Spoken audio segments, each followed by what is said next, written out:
bem-vindos a mais um vídeo do canal Cozinha Sem Chefe. Eu sou Clarice e hoje eu trouxe uma receita para falar de uma tradição que eu não sei se você conhece, que é a tradição do bolo de reis. Esse é um bolo que parece um pão doce de frutas e que em vários países da Europa, e não só da Europa, mas principalmente da Europa, como Portugal, Espanha, França e Alemanha, existe a tradição de comer esse bolo entre o Natal e o Dia de Reis, que é dia 6 de janeiro. Isso porque esse é um bolo cheio de simbolismo e que acabou sendo associado à história dos Reis Magos. Segundo a história, os Reis Magos precisavam decidir quem seria o primeiro a entregar o presente para o menino Jesus. E aí, para decidir isso, um padeiro teria feito um bolo de frutas parecido com esse e colocado uma fava no meio. E aí ele dividiu o bolo em 3 pedaços e quem pegasse o pedaço com a fava seria o primeiro a oferecer o presente. Essa história foi incorporada pela Igreja Católica porque desde a época dos romanos eles costumavam fazer jogos em que eles tiravam a sorte com favas. E por isso veio a história da fava dentro do bolo. Já a origem da tradição desse bolo, que mais parece um pão doce recheado de frutas, tem sido atribuída a um padeiro francês por volta de 1800 que fez esse bolo de frutas. E até hoje essa tradição do bolo de reis persiste em vários países. Em Portugal ele é conhecido como bolo de reis, na França como galette de roi, na Espanha como roscon de reis e na Alemanha como Dreikönigskuchen. E até hoje algumas vezes ainda se coloca uma fava ou um objeto qualquer dentro do bolo para significar alguma coisa. Então em alguns lugares se coloca, por exemplo, uma fava e aí quem tirar a fava fica responsável por trazer o bolo de reis no ano seguinte. Mas eu falei que a tradição desse bolo não era exclusiva da Europa. No México, por exemplo, também existe a tradição do bolo de reis e é comum colocar uma imagem do menino Jesus, um bonequinho de plástico, né, representando o menino Jesus, e aí quem tira o bonequinho acredita-se que tem boa sorte. E já que o Dia de Reis está aí e vocês sabem que eu gosto de uma receita cheia de história e simbolismo, então eu resolvi trazer essa receita para vocês. E se você quer aprender a fazer esse bolo de reis, que é um pão doce recheado de frutas, já sabe, se inscreve no canal, fica comigo até o final do vídeo e vamos juntos!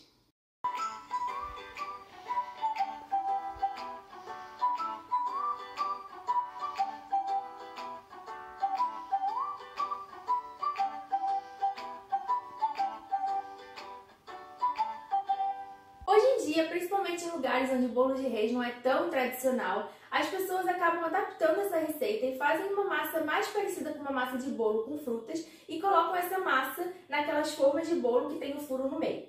Embora essa versão seja mais fácil de fazer, um pouco menos trabalhosa, ela não é tão tradicional. E o bolo de reis, ele é muito mais parecido com uma massa de pão doce. Como se fosse um panetone ou stollen, que é a versão do panetone alemão que eu já fiz aqui no canal, eles têm um aspecto muito mais parecido com um pão doce do que um bolo. Então hoje aqui eu vou fazer uma versão que é mais parecida com a tradicional, que seria um pão doce de frutas e não exatamente um bolo.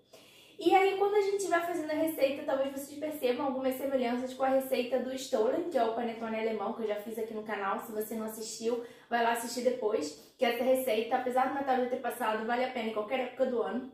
É mais fácil de fazer do que o panetone e fica bem gostosa também. Então, talvez vocês percebam, se vocês assistiram o vídeo, algumas semelhanças. Aqui tem todos os ingredientes que vão entrar na massa do bolo de reis. E depois a gente fala da cobertura. E como sempre, agora que eu tenho uma batedeira planetária, eu vou fazer essa massa na batedeira, porque fica mais fácil. Mas antes de ter a batedeira, eu fazia tudo na mão, então dá pra fazer na mão. E eu já dei dicas aqui no canal de quando você vai fazer sova de pães que tem que ficar mais fofinhos e que tendem a ficar um pouco mais líquidos na mão, que é controlar a quantidade de farinha. Então você coloca um pouco mais de farinha do que eu vou colocar aqui, porque você vai ter um pouco mais de dificuldade talvez de sovar na mão, mas cuidado para não exagerar, para a massa não ficar muito seca. E uma coisa também que ajuda quando você vai sovar na mão é colocar os ingredientes líquidos em temperatura morna. Então coloca um pouquinho no micro-ondas o leite ou a água, os ingredientes líquidos que forem entrar na receita, para eles ficarem mornos, porque isso vai ajudar o fermento a crescer mais rápido. Mas cuidado para não esquentar demais e matar o fermento. Então tem que estar numa temperatura morna, você coloca o dedo e se você conseguir suportar ali a temperatura, tá bom para o fermento. Em compensação, se você for fazer na batedeira, você pode usar todos os ingredientes líquidos em temperatura ambiente ou até gelado mesmo, porque a própria batedeira vai produzir calor ali quando estiver rodando e aí ela vai esquentar a massa e a gente não quer que esquente demais porque pode prejudicar a fermentação. Então essas são as dicas se você for sovar na mão ou na batedeira. Então agora vamos falar dos ingredientes. Como esse é um pão doce, a gente começa fazendo uma esponja, que é uma mistura de todo o fermento que vai na receita com um pouco de farinha e água. É como se fosse um pré-fermento. E essa técnica é usada em pães doces ou pães que tem que ficar mais fofinhos, porque isso ajuda o pão a ficar mais fofinho. Então aqui eu vou usar para essa esponja 50 gramas de farinha, 50 ml de água e 4 gramas de fermento biológico seco, que é todo o fermento que vai na receita. E aí depois na massa a gente vai colocar mais 350 gramas de farinha, que dá cerca de 2 xícaras de farinha de trigo. E aí eu vou colocar também 2 ovos, 60 ml de leite, mas aí a quantidade de leite pode variar dependendo da capacidade de absorção da sua farinha, então a gente vai falar sobre isso depois quando a gente vai fazendo a massa. E aí eu vou usar também umas 5 colheres de sopa de manteiga. E aí por último entram também as frutas. Aqui eu estou usando 100 gramas de passas, 100 gramas de laranjas cristalizadas e 100 gramas de nozes. Você pode variar as frutas que você vai colocar. Você pode colocar qualquer fruta cristalizada, você pode colocar outro tipo de oleaginosa, pode colocar castanhas, o que você quiser. Aqui eu estou fazendo o mais tradicional e que eu acho que é mais fácil de encontrar. No Stollen eu coloquei também limão cristalizado, mas aqui eu vou colocar só a laranja. E aí aqui a proporção usei 100 gramas de cada, mas você pode mudar também caso você goste mais de uma, de outra, queira mais crocante ou menos crocante. Só não dá muito certo usar frutas em calda porque fica muito mole e vai mudar a consistência da massa. Então o ideal é usar frutas cristalizadas ou desidratadas. E por último eu vou usar também cerca de 50 ml de rum para hidratar essas frutas cristalizadas. Você pode não hidratar, você pode hidratar com outra bebida como conhaque ou até com vinho do Porto, que eles usam bastante em Portugal, ou você pode até hidratar com água. Hidratar as frutas ajuda a dar um sabor a mate, mas você pode optar por não hidratar e depois elas entram direto na massa. Então o primeiro passo vai ser a gente preparar a esponja. E aí para fazer a esponja, eu coloco todos os ingredientes da esponja, que são farinha, água e fermento, aqui no bowl da batedeira. Ela vai precisar descansar para crescer. E aí depois eu já adiciono todos os outros ingredientes aqui pra gente bater. Então aqui eu vou começar colocando a farinha, adiciono o fermento, misturo e já posso entrar com a água. E aí eu misturo tudo até formar uma mistura homogênea.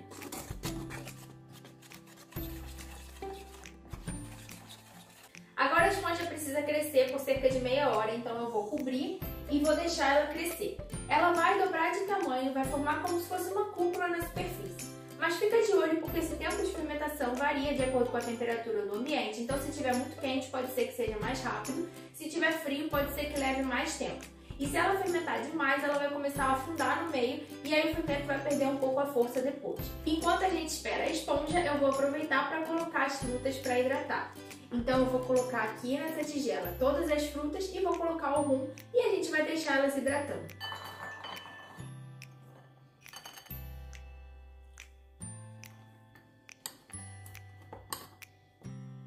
Passada meia hora, a esponja expandiu bem, olha só como ela formou uma cúpula na superfície, então eu vou começar adicionando o restante dos ingredientes. Vou começar adicionando o restante da farinha, e aí eu vou adicionar também os ovos e vai metade do leite. E aí a gente vai misturar os ingredientes em velocidade baixa para ver como fica a consistência da massa, para saber se a gente precisa ou não adicionar o restante do leite. Então aqui eu vou começar adicionando a farinha.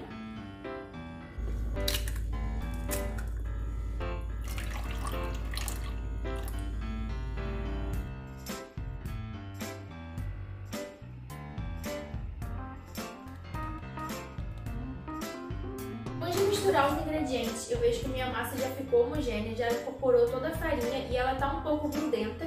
Então esse é o ponto que eu quero e eu não preciso adicionar mais leite. Se a sua massa estiver muito seca, se tiver sobrado um pouco de farinha nas paredes e ela estiver com aspecto seco, você adiciona o restante do leite aos poucos. Não adiciona tudo de uma vez, porque pode passar do ponto. Então agora, antes da gente adicionar a manteiga, eu vou soltar a massa por 10 minutos em velocidade média.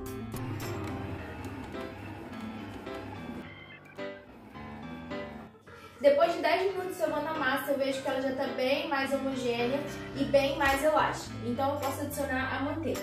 E aí a manteiga ela tem que estar em temperatura ambiente em ponto comado. Se a sua manteiga estiver ainda gelada ou muito dura, coloca no micro-ondas por uns segundos.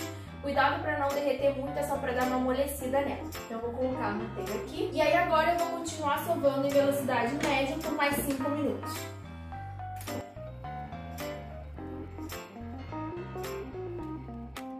Depois de 5 minutos sovando, toda a manteiga já foi incorporada e a massa tá bem elástica, olha só, ela não rasga quando eu puxo. Se a sua ainda não tiver nesse ponto, você pode sovar mais um pouco, mas cuidado para não sovar demais, porque isso aumenta muito a temperatura da massa e pode ser que prejudique a fermentação.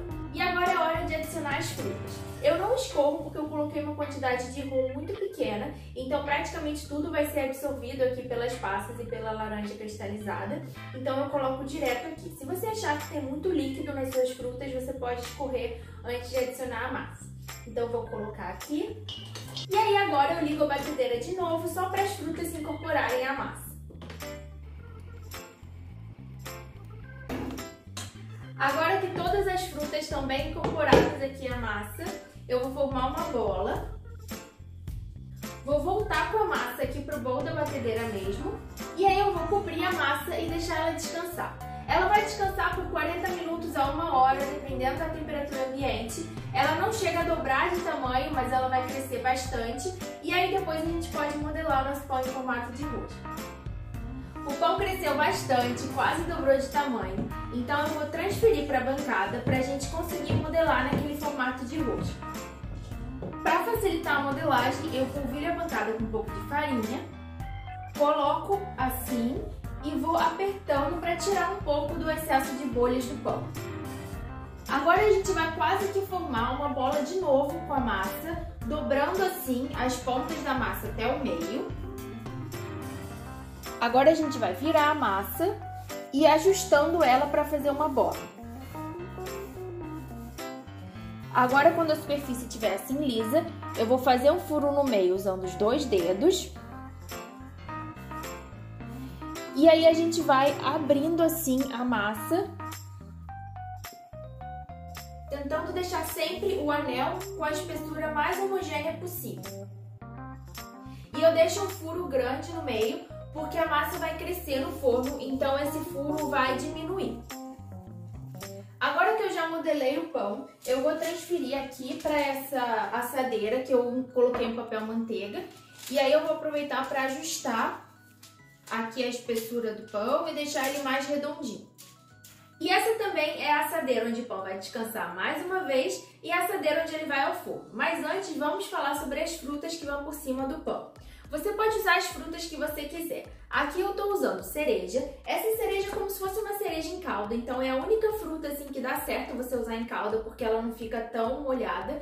E aí, só que essa minha nem vem muito em calda, é mais essa cereja já para bolo. Se a sua tiver com muita calda, você pode escorrer. Ela é bem tradicional usar cereja em calda, dá uma cor bonita também. E aí em Portugal eles usam muito o figo cristalizado. Como eu não encontrei, eu sei que de repente não é tão fácil de encontrar, eu substituí por ameixa seca, ameixa desidratada, e por damasco, porque são frutas que eu gosto também e acho que deixam uma cor bonita no pão. Mas você pode usar as frutas que você quiser. Frutas em calda não dão muito certo tirando a cereja, então opte por frutas cristalizadas ou frutas desidratadas. Aliás, as frutas também têm um simbolismo dentro do bolo de reis. Dizem que cada elemento desse pão doce representa um dos presentes levados pelos reis magos. Então a crosta dourada do pão, depois que ele sai do forno, representaria o ouro, as frutas, a mirra e o açúcar de confeiteiro que a gente coloca também depois que ele sai do forno seria o incenso. E aí, para a gente fazer com que as frutas grudem na superfície do pão e também para ter essa crosta dourada que representa o ouro, a gente vai fazer aquela misturinha tradicional de ovo com leite. E aí, no meu caso, eu vou usar aquele leite que sobrou, que eu não coloquei todo na massa.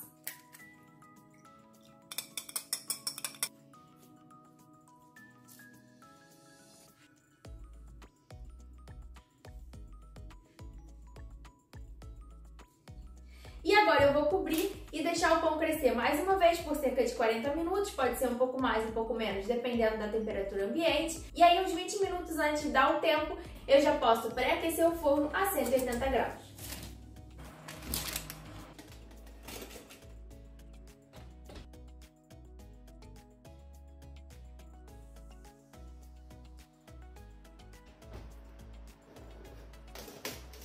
Meu bolo de reis ficou no forno por 30 minutos, olha só como ele ficou bem douradinho. E o tempo de forno pode variar de 30 a 45 minutos, dependendo do seu forno. E agora eu vou transferir o bolo para cá, para essa grade, para esperar ele esfriar antes de adicionar o açúcar de confeiteiro. E agora que o pão esfriou, eu posso polvilhar açúcar de confeiteiro para servir.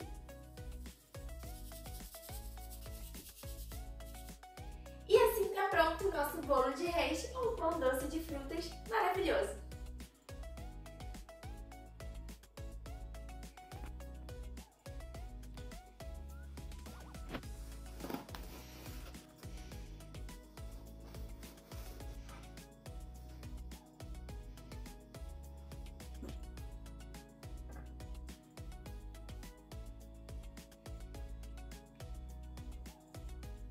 E olha só que macio e perfeito fica esse bolo de reis. Você gostou dessa receita e gostou de saber mais sobre a tradição do bolo de reis? Aproveita para se inscrever no canal, compartilhe o vídeo e não esquece de ativar também as notificações, assim você não perde nada, porque aqui no Cozinha Sem Chefe vai ter muito conteúdo legal esse ano para você falando sobre cozinha e cultura. Então é isso, beijo e até o próximo vídeo.